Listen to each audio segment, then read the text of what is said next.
오늘은 어버이 주일, 어린이 주일과 어버이 주일을 같이 합쳐서 드립니다.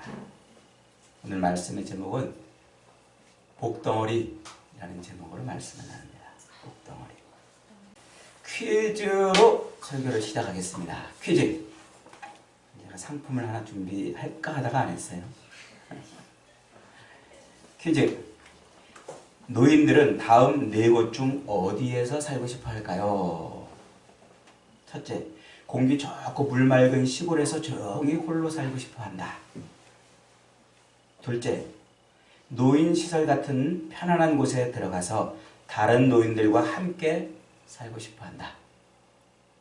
셋째, 복잡하고 정신없지만 도시에서 여러 세대들과 어울려 살고 싶어 한다.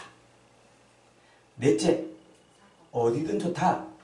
자식들이랑 같이 살 수만 있다면. 몇 번? 3번. 4번? 3번. 정답은 3번이에요. 복잡하고 시끌시끌하지만 여러 세대가 모여있는 그곳에 살고 싶어 하는 거예요. 의외죠? 자식들이랑만 살고 싶어 할 줄 알았는데 말이죠. 이 노인들에게 있어서 제일로 무서운 질병은 소외감, 홀로 있다는 거예요. 홀로 지내야 된다는 거. 외로움이라는 것이죠. 그러니까 공기 좋고 물 맑은 시골이나 양로원보다는 갓난아기들도 있고 어린애들도 뛰어놀고 생기 발랄한 청소년들이 왔다 갔다 하는 그런 막 복잡한 그런 곳이 노인들에게는 훨씬 좋다는 거예요. 고아원이 발달한 사회는 그 사회가 건강하다는 거예요? 건강치 못하다는 거예요? 건강치 못하다는 거죠. 고아원이 막 발달한 사회는 마찬가지예요. 양로원이나 요양원이 발달한 사회도 사실은 건강치 못한 거예요. 오늘날 우리 사회에 요양원이 아주 급속도로 증가했죠.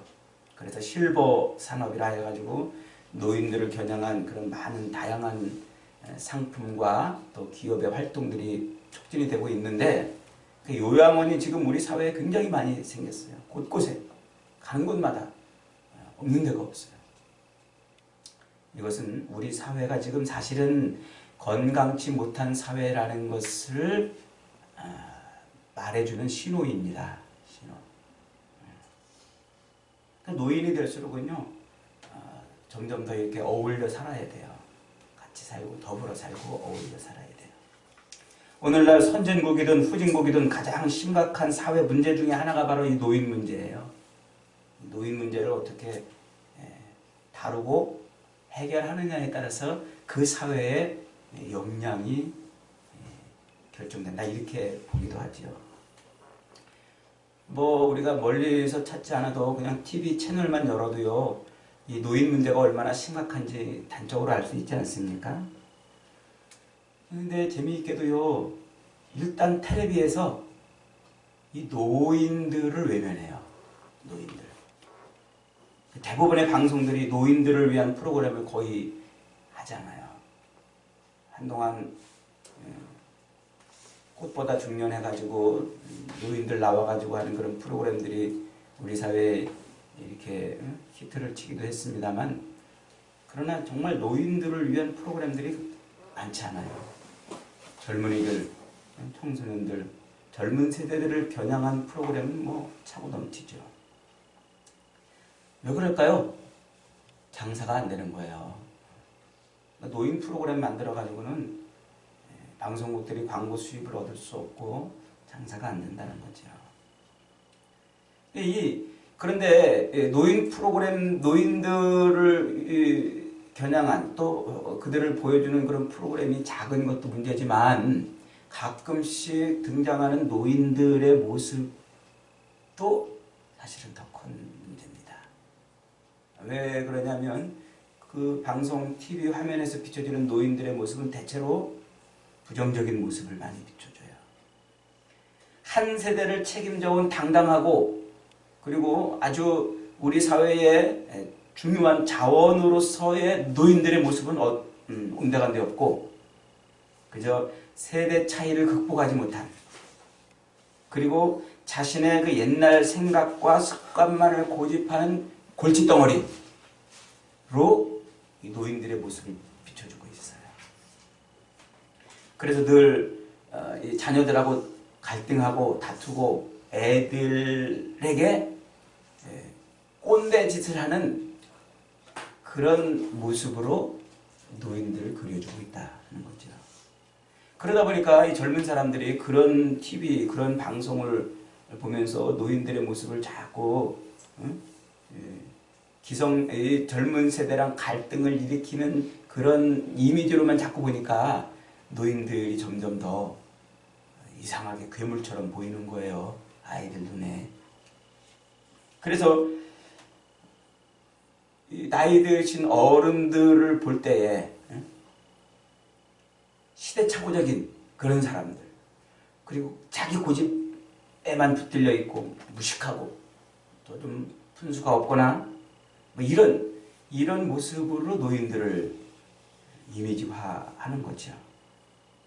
그 젊은 주인공들의 그 화려하고 또 젊은이들의 그 열정 넘치는 이런 모습에 태클을 걸거나 방해를 하거나 뭐 꼰대짓을 하는 그런 모습으로만 비춰지고 있다는 것이죠.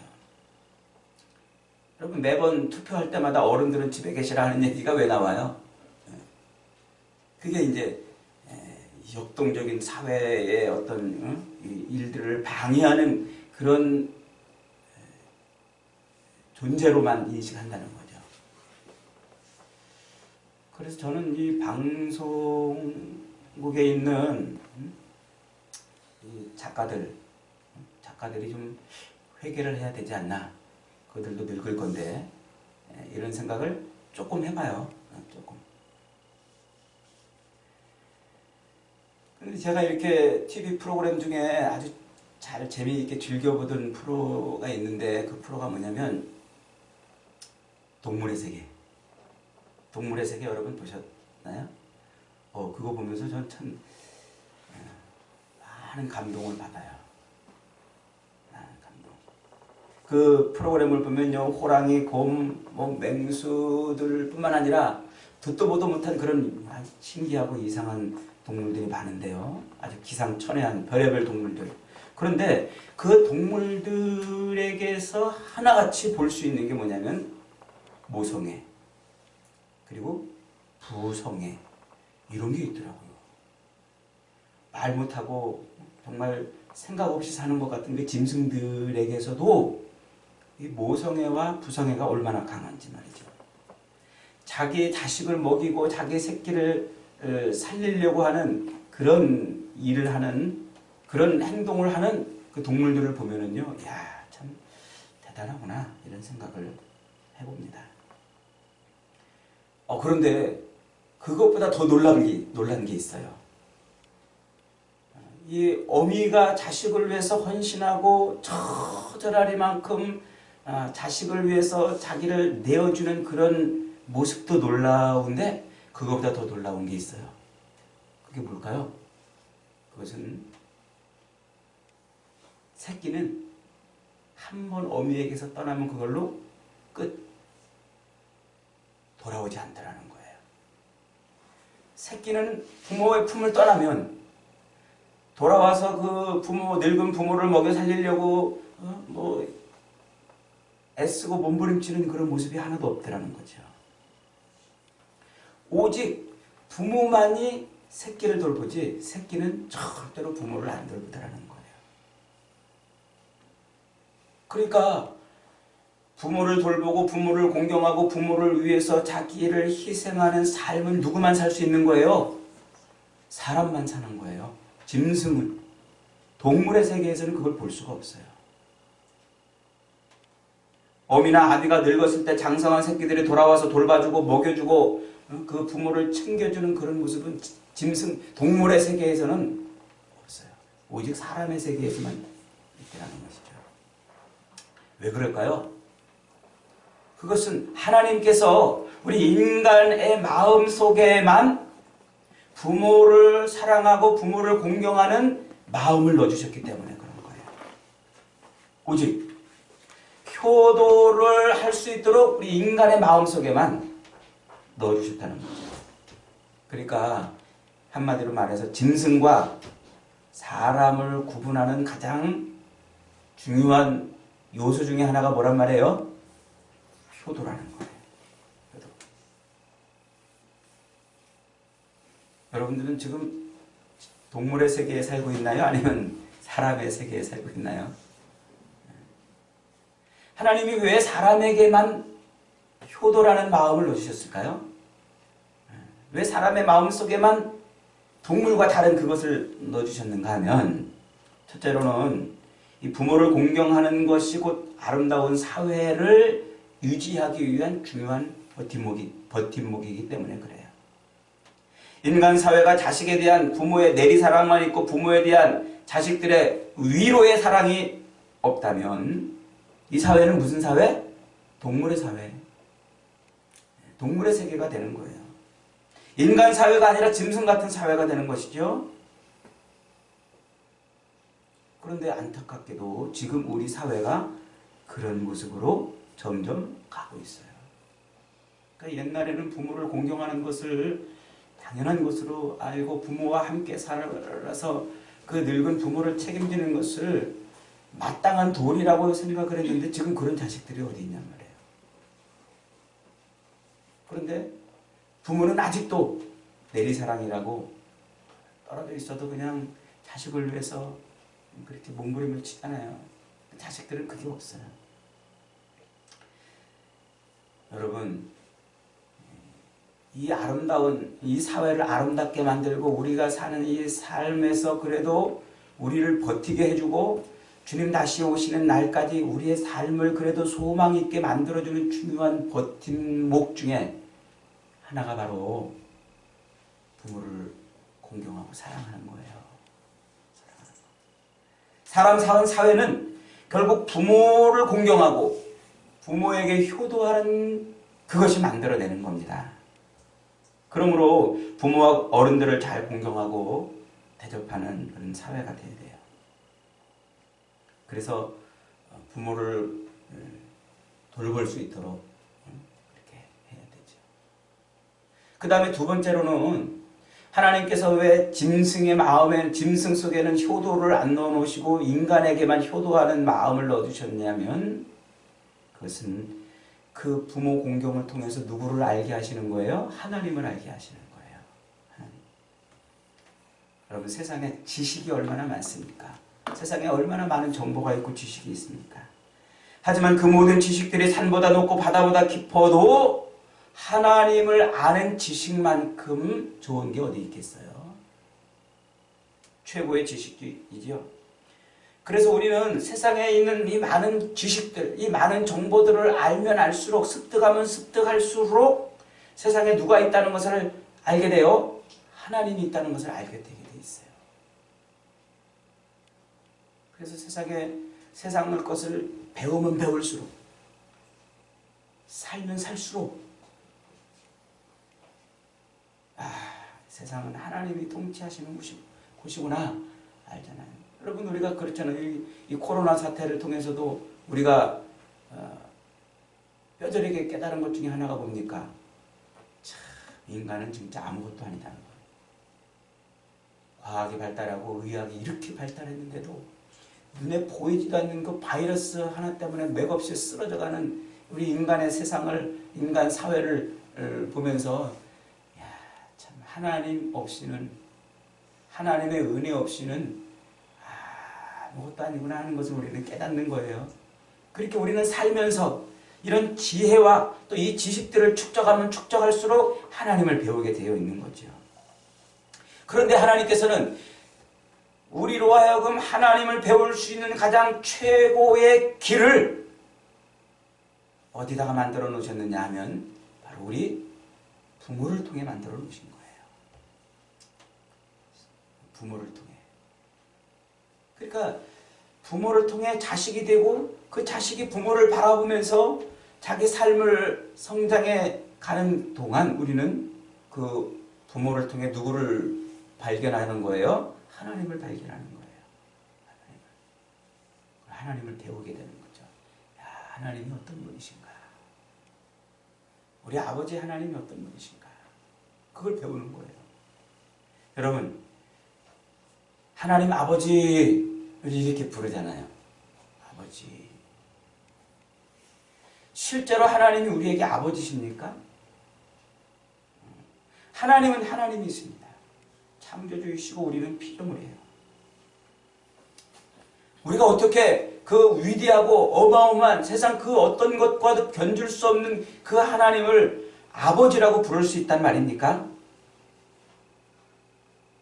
그렇게 하나님을 아버지라고 부를 수 있게 하나님이 그렇게 하신 것도 우리에게 육신의 부모, 아버지가 있기 때문에 가능한 거예요. 그 육신의 아버지를 빗대어서 하나님을 아버지라고 부르게 하시면서 하나님을 배우게 하시는 거죠. 그러니까 우리가 우리 아버지, 어머니를 잘 섬기고 공경하면 하나님도 잘 섬기고 공경할 수가 있어요. 뒤집어 보세요. 하나님을 잘 공경하지 못하고 섬기지 못하면 사실은 부모에게도 잘 못하게 돼 있어요. 다른 말로 말하면 부모에게 함부로 하는 자식은 하나님을 잘 섬기지 못해요. 말로는 하나님 섬긴다고 할지 몰라도. 그래서 하나님께서는 부모에게 효도하고 부모를 책임지고 끝까지 사랑하는 마음을 우리 인간에게만, 우리 사람에게만 넣어주신 거예요. 그런데 참 효도하는 거 여러분 쉽습니까? 효도하는 건 참 어려워요. 저는 가끔 그런 생각해봐요. 야, 내가 육신의 부모에게도 이렇게 잘 못하는데 하나님을 아버지라고 섬긴다는 이게 얼마나 참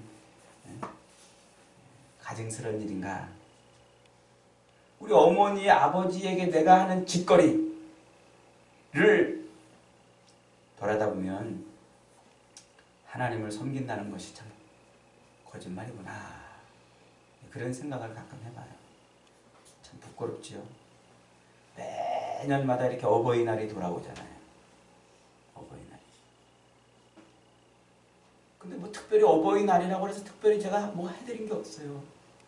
그저 그냥 밀린 숙제 하듯이 후루룩 가가지고 그냥 밥 한 끼 사드리고 또 돌아오면 끝이고. 거동이 불편한 어머니나 아버지의 그 덥석한 모습을 보고 어머니 아버지를 머리 한번 감겨드리고 목욕을 한번 제대로 시키고 그분들이 뭐 필요한 것이 없나, 어디 가려운 데는 없나, 손톱 발톱은 잘 깎아드렸나, 이런 거 다 세세히 살피고 이런 매일 이렇게 하지 못했어요. 그냥 어버이날 때면은 후다닥 가가지고 밥 한 끼 먹고 그냥 후다닥 돌아오는 그게 다였죠. 다. 이제는 두 분이 다 어머니 아버지가 다 돌아가셔서 그것마저도 제가 못합니다만 참 우리 인간이 효도한다는 건 참 이렇게 힘들고 어리석어요. 오늘 우리가 읽을 이 본문 룻기서는요, 며느리의 모델, 효도의 챔피언이 등장하지요. 나오미의 식구와 그 가족들이 가뭄을 피해서 베들레헴 고향을 떠나서 저 강 건너 모압 땅으로 갔어요. 모압 땅. 거기서 흉년과 먹을 것이 없는 가뭄을 피해서 모압 땅으로 가서 사는데 그만 나오미의 남편 엘리멜렉이 거기서 죽죠. 두 아들을 어찌어찌 해가지고 결혼을 시켰습니다. 모압 여인들을 며느리로 맞은 거예요. 그런데 그만 그 두 아들도 그곳에서 유명을 달리했어요. 그러니까 이 나오미하고 이방 여인 며느리 둘만 덜렁 남은 겁니다. 얼마나 참 인생이 기가 막힙니까? 나오미는 할 수 없이 고향을 생각합니다. 그런데 고향에서 먹을 양식이 풍족하다는 소식이 들렸어요. 나오미는 얼른 짐을 챙겨서 다시 고향으로 돌아갑니다. 그때 두 며느리가 나오미를 따라 나섰어요. 어머니, 저희도 좀 데려가 주세요. 얘들아, 나한테 무슨 소망이 있냐? 내게 무슨 소망이 있냐? 너희네들이 나 따라서 내 고향으로 간다면 너희들에게는 낯선 객지 땅이 될 것이고 너희들이 섬기는 신도 없을 건데, 그렇다고 나에게 자식이 있어가지고 나에게 또 너희들을, 내 자식을 줄 수 있는 기회가 있는 것도 아닌데 돌아가거라. 너희들은 너희 고향으로 돌아가거라. 남편을 만나서 그 남편의 복 받으면서 잘 살기를 바란다 그랬어요. 그랬더니 이 오르바라는 며느리는 그 말을 듣고서는 눈물을 펑펑 쏟더니, 어머니, 그러면 건강하게 잘 사세요. 그리고 돌아갔어요. 그런데 이 룻이라는 며느리는 그런 어머니를 붙들고서는, 어머니, 저보고 어디를 가시란 말입니까? 이대로 저를 떠나시면 안 됩니다. 어머니가 가시는 곳에 저도 가겠습니다. 어머니가 믿는 하나님, 저도 그 하나님 믿고 가겠습니다. 나오미를 따라 나섰어요. 내가 죽는 일 외에 어머니를 떠난다면 하나님이 나에게 벌을 내리셔도 좋습니다. 이러면서 나오미를 붙들었습니다. 할 수 없이 나오미가 그 룻을, 이방 여인 룻을 데리고 고향으로 돌아왔어요. 우리가 그 룻기서는 지난번에 배웠잖아요. 얼마나 참 기가 막힙니까? 이 나오미의 그 여러 가지 방편들로 어쩌지 해가지고 룻하고 보아스하고 사랑을 맺게 했어요. 그래서 둘이 결혼해가지고 애를 낳았어요. 누구를 낳았어요? 오벳을 낳았어요. 다윗 왕의 할아버지죠. 그런데 이 룻기서 마지막을 어떻게 끝냅니까? 나오미가 그 룻이 낳은, 자기랑 사실은 아무 관계없는 며느리가 제가 해가지고 낳았으니까 자기랑 무슨 관계가 있어요. 그런데 그 아들을 품에 안고 활짝 웃고 동네 사람들이 축하해 주는 걸로 룻기서가 끝나요. 룻기서는 굉장히 중요한 책이에요. 어쨌든 그렇게 시어머니를 떠나지 않고 먼 이방 땅으로 달려와가지고 시어머니와 더불어 살았던 그 룻의 인생이 어떻게 바뀌었는가 하는 것을 룻기서는 잘 보여주고 있죠. 그러니까 시어머니를 떠나지 않았던 그 룻은 아주 행복의 노래를 부르는 인생이 되었다는 거예요. 여러분, 우리가 이 룻의 이야기는 결말을 이미 다 알고서 룻기서를 읽으니까 별로 뭐 그런가 보다 이렇게 생각이 들지만요. 사실은 여러분이 룻의 입장이었다고 쳐보세요. 그러면 과연 시어머니를 따라서, 소망도 없는 시어머니를 따라서 시어머니의 고향으로 올 수 있었겠습니까? 자기를 낳아준 부모도 버리는 세상에서 시어머니를 품고 봉양한다는 것은 정말 대단한 일이죠. 성경은 그 일을 통해서 우리를 깨우쳐 주는 거예요. 우리를 깨우쳐 주는. 그게 뭘까요? 늙은 부모는 골칫덩어리, 짐덩어리가 아니고 복덩어리다. 한번 따라해봅시다. 늙은 부모는 골칫덩어리, 짐덩어리가 아니고 복덩어리다. 성경이 우리에게 가르쳐주고 싶은 것은요, 나를 낳아주고 늙은 부모는 우리에게 골칫덩어리가 아니고 복덩어리라는 거예요. 여러분, 길 가다가 복덩어리가 보이면 그걸 발로 차버리는 사람이 있나요? 낼름 주워갖고 오겠죠? 이렇게 성경이 가르쳐 주는데도 우리 눈이 어두워가지고 복덩어리를 발로 차버리는 그런 세상을 지금 우리가 살고 있는 거예요. 사도 바울은 이 말을 우리에게 분명히 이렇게 다시 한번 확인시켜주고 있습니다. 에베소서 6장 1절로 3절에 자녀들아 주 안에서 너희 부모에게 순종하라. 이것이 옳으니라. 내 아버지와 어머니를 공경하라. 이것이 약속 있는 첫 계명이니 이는 네가 잘되고 땅에서 장수하리라. 이야, 이 놀라운 말씀을 해주고 있어요. 놀라운 말씀. 아버지와 어머니를 공경하는 것이 뭐라고요?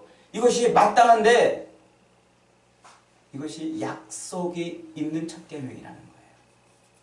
약속이 있는. 제가 요한계시록을 쭉 설교하면서 여러분들에게 우리 그리스도인들은 삶의 목표와 목적이 이 땅에서 부하려고 하고 잘 먹고 잘 사는 것이 되어서는 안 된다고 강조를 했죠. 그러니까 이 땅에서 우리가 잘 먹고 잘 사는 이런 일들을 우리가 기대하고 그것 때문에 하나님을 붙들고 하나님 그 잘 먹고 잘 살게 해주세요 라고 하는 것이 우리가 추구해야 될 신앙이 아니라고 계속해서 강조를 했는데 놀랍게도요, 그 성경이 딱 한 구절에서 이 땅에서 잘 되는 길이 뭔가를 설명해 주고 있다는 거예요. 그게 뭐예요? 부모를 공경하라.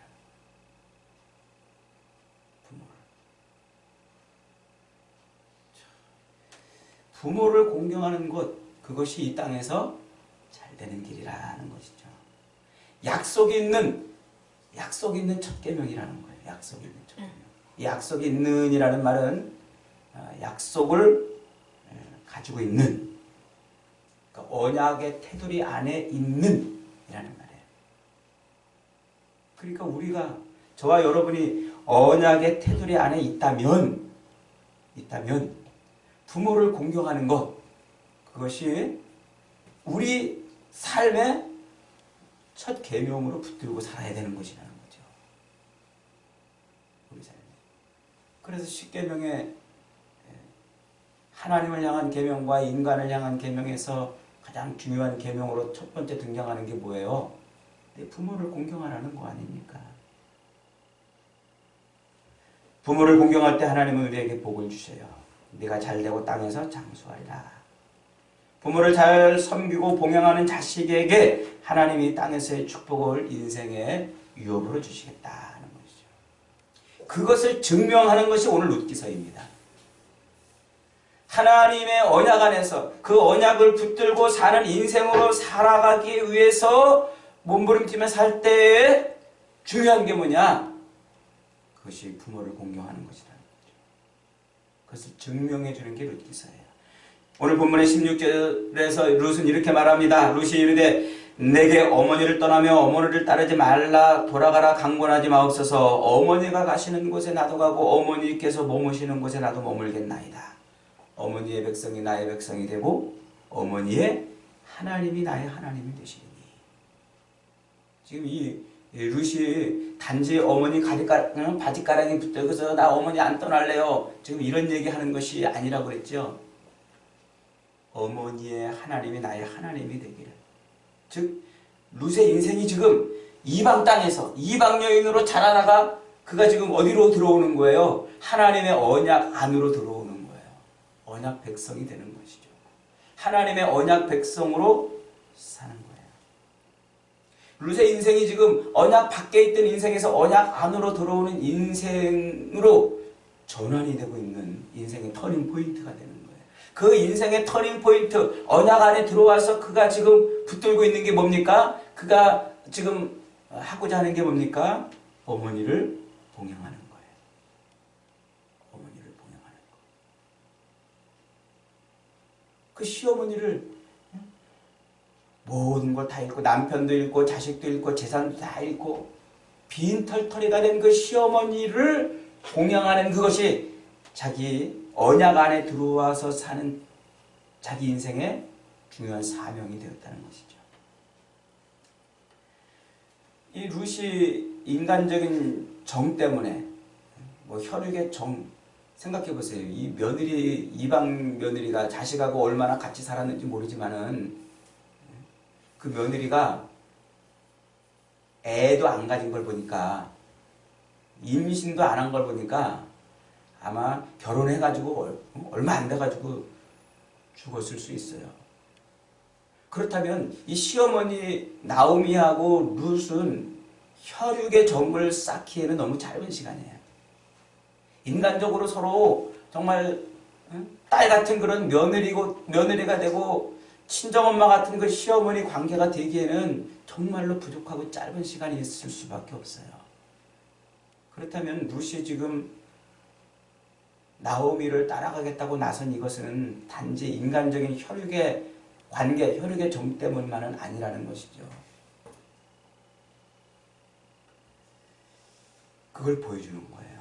언약 안에 사는 인생의 첫 사명으로서 시어머니를 봉양하는 그 룻의 그 인생이 어떻게 사라지는가. 이게 바로 오늘 룻기가 우리에게 보여주고 있는 것입니다. 여러분, 공경이라는 말은요, 겉으로 순종할 뿐만 아니라 마음으로도 존경하고 내 어떤 행위를 통해서 보여주는 것, 내 마음속에 있는 걸 보여주는 걸 공경이라고 그러잖아요. 그러니까 룻은 언약 안에서 첫 번째 자기 인생의 중요한 사명을 이룰 때 하나님이 그 인생을 어떻게 책임지시고 그 인생을 통해서 하나님의 나라를 어떻게 펼쳐가시는가 하는 것을 보여주는 아주 중요한 성경입니다. 여러분, 늙은 부모는 뭐라고요?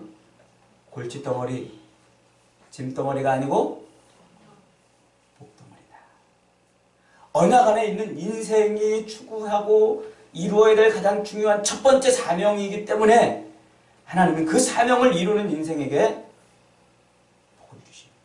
하나님 나라를 펼쳐가시는데 아주 중요한 그런 인생으로 살게 하시는 거예요.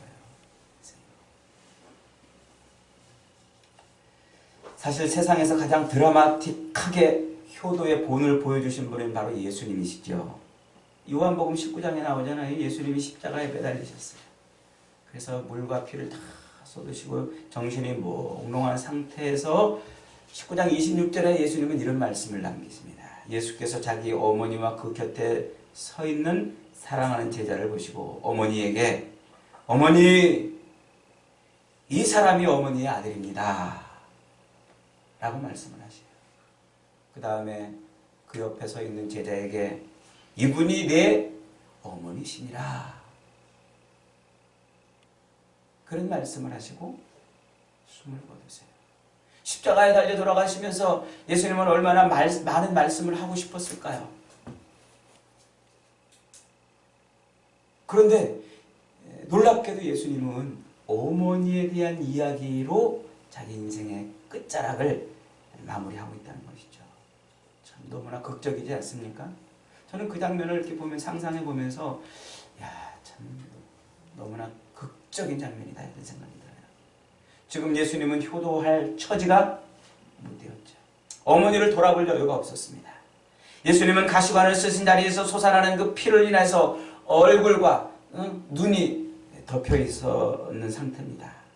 바싹바싹 타들어가는 입술을 겨우 벌리면서 온몸의 통증을 겨우겨우 참으면서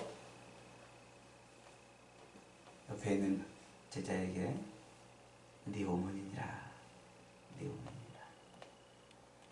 그 처참한 상황 속에서도 예수님께서는 자신이 할 수 있는 최고의 효도를 하고 있는 거죠. 최선을 다해서 자기 육신의 어머니를 챙겨드리고 있는 거예요. 예수님께서는 육신의 그 어머니를 극진한 마음으로 동정하고 또 공경해 왔습니다. 여러분, 아들의 그 처참한 광경을 바라보고 있는 그 마리아의 심정은 어땠을까요? 아들이 지금 죽어가고 있는 그 장면을 눈앞에서 지켜보고 있는 그 어머니의 심정은 어떻을까요? 이 세월호로 인해서 많은 자식을 한꺼번에 잃은 그 부모들이 있죠. 기가 막히잖아요. 기가 막히죠. 그게 왜 우리 사회에 분노가 되고 그게 왜 우리 사회에 이 엄청난 충격과 파장을 일으킵니까? 자식을 잃었기 때문에. 한두 사람도 아니고 수많은 사람이 동시에 자식을 잃었기 때문에 그래요. 자식을 잃었기 때문에. 남편을 잃은 사람을 뭐라고 부르죠? 미망인. 함께 따라가지 못한 미망인. 이렇게 뭐 좀 안 좋은 표현으로 뭐 과부라 이렇게 또 부르기도 하고. 아내를 잃은 남자를 뭐라고 그래요? 호레비 이렇게 불러요. 부모를 잃은 자식을 뭐라고 불러요? 고아라고 부르죠. 저도 고아가 됐어요. 얼마 전부터. 부모님이 먼저 다 돌아가셨기 때문에. 그러면 아내를 잃은 남편도 부르는 호칭이 있고 남편을 잃은 아내도 부르는 호칭이 있고 부모를 잃은 자식도 부르는 호칭이 있는데 자식을 잃어버린 부모는 뭐라고 부를까요? 자식을 잃어버린 부모. 자식을 잃어버린 부모는 너무 가슴 아프고 너무 속상하고 뭐라고 표현할 단어가 없는 거예요. 뭐라고 표현할 단어. 너무 슬프고 너무 기가 막히고 너무 안타까워서 자기보다 먼저 자식을 보내야 되는 그 부모를 어떻게 설명할 단어가 없는 거예요. 그런데 지금 예수님의 어머니는 그 모습으로 그 처참한 광경을 지금 지켜보고 있는 거죠. 아들의 죽음 앞에서 찢어지는 가슴으로 통곡하고 있는 그 어머니를 바라보고 있는 그 예수님의 그 심정이 어떻겠어요? 그 예수님이 지금 마지막 십자가에서 바싹 타들어가는 그 입술을 딸깍거리면서 네 어머니라 유언을 남기고 계시는 것이죠. 여러분 그 처절한 고통 속에서 피를 토하면서 외치셨던 그 주님의 말씀이 들리십니까? 찢어지는 가슴을 안고 홀로 살아가야 되는 그 어머니를 향한 그 예수님의 마지막 십자가 유언이 여러분 귀에 들리시냔 말이에요. 사랑하는 여러분, 우리는 다 처지가 다르고 형편이 다릅니다. 상황도 다르고 주님의 부르심이 다 다르다는 것이죠. 그러나 우리의 삶의 형편과 처지와 여건과 상황이 어떻든지 간에 우리에게 중요한 것은 부모를 공경해야 된다는 거예요. 부모를. 그 십자가에 매달려서 처절한 상황에서 그 기가 막힌 처지에서도 내 어머니니라 외치셨던 그 예수님의 그 마음, 그 심정이 오늘 부모를 사랑하라고 말씀하신 하나님 아버지의 심정인 거예요. 내 부모를 공경하고 부모에게 효도하라고 말씀하신 하나님 아버지의 심정인 거예요. 부모를 우리가 효도하고 하는 것은 내 형편이 좋고 처지가 좋고 상황이 나아지면 할 수 있는 것이 아니라는 것이죠.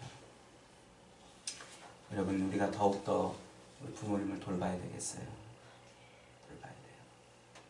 우리 부모님 건강도 자꾸 챙겨드리고 어떻게 하시면 자꾸 들여다보고 자꾸 전화도 해보고 제가 그래서 가만히 생각해 보니까 4가지만 잘하면 될 것 같아요. 4가지. 싸가지. 죄송합니다. 4가지만 잘하면 될 것 같아요. 싸가지 없이 굴지 말고 사가지 4가지만 잘하자. 첫째로 어른들을 자꾸 들여다보고 말을 자꾸 걸어줘야 돼요. 말을. 그리고 식사와 운동을 잘 할 수 있도록 해드리고. 그 두 번째로 질문을 많이 해드려야 돼요. 만나서 자꾸 질문하고 전화로도 자꾸 질문하고. 그 세 번째로는요, 어머니 아버지가 기본적인 품위를 유지할 수 있도록 품위 유지비를 자꾸 드려야 돼요. 품위 유지비. 저는요, 제가 목회를 처음에 시작할 때 그런 마음이 들었어요. 이 교회의 그 수많은 목회자들이 자기 노후를 위해서 연금은 들고 자기 노후를 위해서 이런 거 저런 건 챙기는데 교회 안에 있는 그 늙으신 홀로 된 그 노인들을 위해서는 한 푼도 안 쓰는 걸 제가 많이 봤어요. 그래서 제가 하나님 우리 소풍교회 부흥시켜 주시면 제 노후연금은 안 들고 교회에 그 연로하신 분들을 위한 연금은 들어놓겠습니다. 그렇게 기도했는데 하나님은 그 기도를 들어주실지도, 여러분 어쩌면 교회 연금으로 노후를 보낼 수도 있어야 되겠습니다. 그런 꿈이 있어요. 그런 소망이 있고 기도 제목이에요. 목사들이 그래 자기 노후연금은 들고 은퇴하고 퇴직하면 자기 챙길 거는 막 챙겨가면서 교회 안에 그 교회를 위해서 한 시대를 버텨왔던 연로하신 분들을 챙기는 것은 왜 안 하냔 말이에요. 왜 안 하냐. 정말 해야 돼요. 그리고 네 번째가 믿음 안에서 천국 가실 수 있도록 그 소망을 어디다 두게? 천국의 소망을 두게 자꾸 해야 돼요. 부모가 자식한테 소망 두면 안 돼요. 천국의 소망을 줄 수 있도록 자꾸 자식이 해드려야 돼요. 그래서 늘 천국의 소망 갖고 살아갈 수 있다는 말이죠. 사랑하는 소풍교회 교회 여러분, 며느리들, 또 자녀들, 사위들, 여러분의 부모를 끝까지 버리지 마세요. 여러분들의 부모는 골칫덩어리, 여러분들이 짊어져야 될 짐덩어리가 아니고 하나님이 여러분의 인생에 복을 주실 복덩어리로 맡겨주신 줄 믿으시기 바랍니다. 언약 안에서 부모를 복덩어리로 여기고 그 인생의 가장 중요한 첫 사명을 부모를 위해서 효도하는 것으로 삼고 살아간다면 하나님이 여러분에게 여러분의 인생에 땅에서 잘 되는 복을 부어주실 것입니다. 그 놀라운 인생이 다 되시기를 주님의 이름으로 축원합니다.